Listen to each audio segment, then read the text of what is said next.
Khulafaur Rasyidin, Abu Bakar Asy-Shiddiq. Khulafaur Rasyidin atau disebut juga dengan khalifah yang diberi petunjuk. Istilah ini merujuk pada 4 khalifah pertama setelah wafatnya Nabi Muhammad SAW yang memimpin dengan adil dan mengikuti ajaran Islam. Mereka adalah Abu Bakar Asy-Shiddiq, Umar bin Khattab, Utsman bin Affan, dan Ali bin Abi Thalib. Keempat khalifah ini dipilih berdasarkan musyawarah dan dianggap sebagai pemimpin yang ideal dalam Islam. Masa kepemimpinan mereka berlangsung dari tahun 632 hingga tahun 661 Masehi. Beberapa garis besar tentang para khalifah ini adalah sebagai berikut. Abu Bakar Asy-Shiddiq, tahun 632 hingga tahun 634 Masehi. Khalifah pertama setelah wafatnya Nabi Muhammad, menghadapi perang Rid'ah atau pemberontakan suku-suku Arab, memulai kodifikasi Al-Quran dalam bentuk mushaf, mengirim pasukan ke Persia dan Romawi Timur atau Bizantium untuk memperluas wilayah Islam. Wafat pada tahun 634 Masehi dan digantikan oleh Umar bin Khattab. Umar bin Khattab, tahun 634 hingga tahun 644 Masehi. Dikenal sebagai pemimpin yang tegas, adil, dan reformis, memperluas wilayah Islam hingga ke Persia, Mesir dan Syam, Suriah, Palestina, Lebanon atau Yordania. Membentuk sistem administrasi negara, termasuk pencatatan pajak, polisi, dan sistem pengadilan. Meninggal pada tahun 644 Masehi akibat ditikam oleh Abu Lu'lu'ah, seorang budak Persia. Utsman bin Affan, tahun 644 hingga tahun 656 Masehi. Dikenal sebagai khalifah yang lembut, dermawan, dan penyabar. Menyusun Al-Quran dalam satu mushaf resmi atau disebut dengan Mushaf Utsmani. Memperluas wilayah Islam hingga Afrika Utara, Armenia, dan Asia Tengah. Menghadapi konflik internal akibat ketidakpuasan sebagai kaum muslim terhadap kebijakan pemerintahannya. Dibunuh pada tahun 656 Masehi oleh kelompok pemberontak yang mengepung rumahnya di Madinah. Ali bin Abi Thalib, tahun 656 hingga tahun 661 Masehi.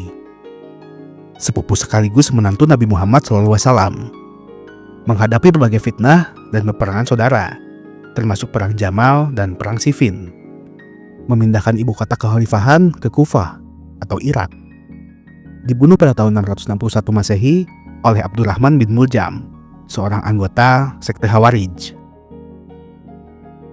Setelah wafatnya Ali bin Abi Thalib, kekuasaan berpindah ke Bani Umayyah yang dipimpin oleh Muawiyah bin Abu Sufyan. Pemerintahan Khulafaur Rasyidin berpegang teguh pada ajaran Islam dan sunnah Nabi Muhammad SAW. Mereka dipilih melalui musyawarah dan bukan berdasarkan warisan kekuasaan. Para khalifah ini memimpin dengan keadilan dan kesederhanaan, bukan gaya hidup mewah. Mereka juga berhasil memperluas wilayah Islam dan menyebarkan dakwah Islam ke berbagai daerah. Khulafaur Rasyidin adalah 4 khalifah pertama Islam yang memerintah dengan keadilan dan petunjuk Allah Subhanahu wa Ta'ala.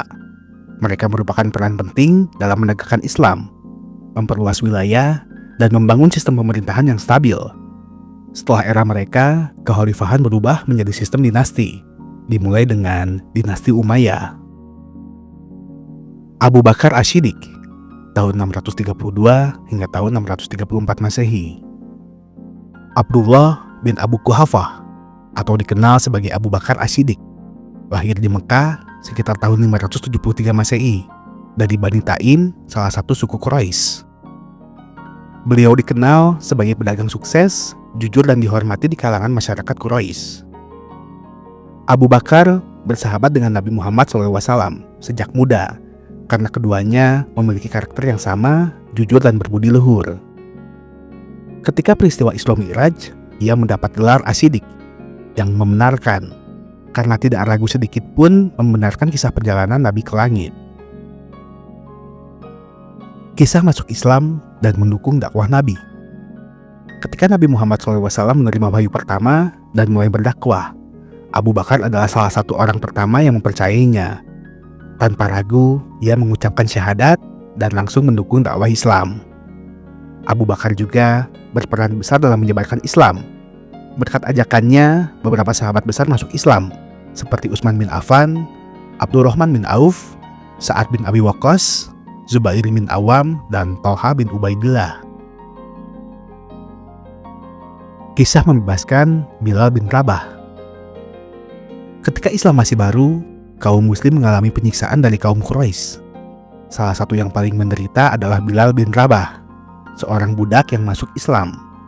Majikannya, Umayyah bin Khalaf, menyiksanya dengan kejam, bahkan menindih tubuhnya dengan batu besar di padang pasir yang panas, sambil memaksanya kembali kepada penyembahan berhala. Abu Bakar tidak tahan melihat penderitaan Bilal. Ia lalu mendatangi Umayyah dan berkata, "Lepaskan dia, aku akan membelinya." Umayyah yang tamak menyebut harga yang sangat tinggi, berharap Abu Bakar tidak akan mampu membayarnya. Namun, Abu Bakar segera membayarnya dan memerdekakan Bilal. Setelah itu, Bilal menjadi salah satu sahabat setia Nabi Muhammad SAW dan menjadi muadzin pertama dalam Islam. Hijrah ke Madinah bersama Nabi. Ketika kaum Quraisy berencana membunuh Nabi, Allah memerintahkan beliau untuk berhijrah ke Madinah.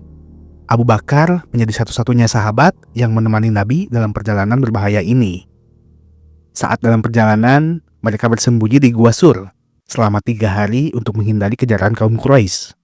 Abu Bakar khawatir akan keselamatan Nabi, tetapi Nabi menenangkannya dengan firman Allah, "Jangan bersedih, sesungguhnya Allah bersama kita."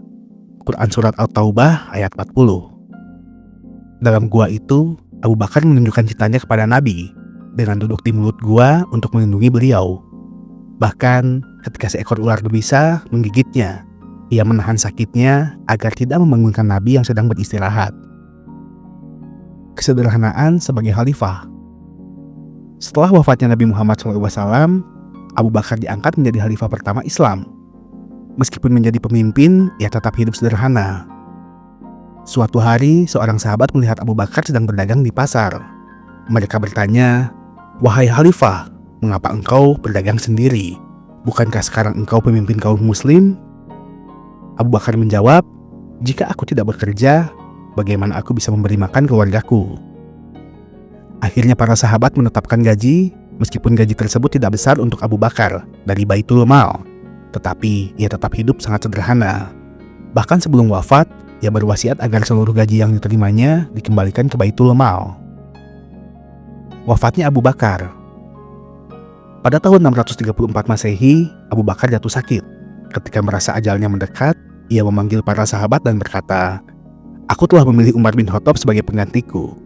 Jika kalian setuju, maka baiatlah dia. Jika tidak, pilihlah pemimpin yang lebih baik." Setelah itu Abu Bakar wafat dengan tenang dalam usia 63 tahun. Sama seperti Nabi Muhammad SAW. Ia dimakamkan di sebelah makam Nabi di Madinah. Abu Bakar adalah sosok pemimpin yang luar biasa, beriman kuat, rendah hati, sederhana dan tegas dalam menegakkan Islam. Kisah-kisahnya menjadi teladan bagi umat muslim dalam keimanan, keberanian, dan kepemimpinan.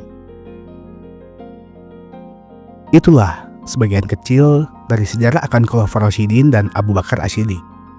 Terlepas dari peristiwa yang ada, kebenaran sejarah dari semua ini hanyalah milik Tuhan Yang Maha Esa. Mohon maaf jika ada peristiwa yang terlepas ataupun tidak pas. Untuk perkembangan channel ini, Anda bisa bantu untuk subscribe dan berikan like. Dan juga jangan lupa untuk tinggalkan komentar pada video ini. Sampai jumpa kembali pada video selanjutnya. Terima kasih telah menonton video ini dan salam sejahtera untuk kalian semua dimanapun berada.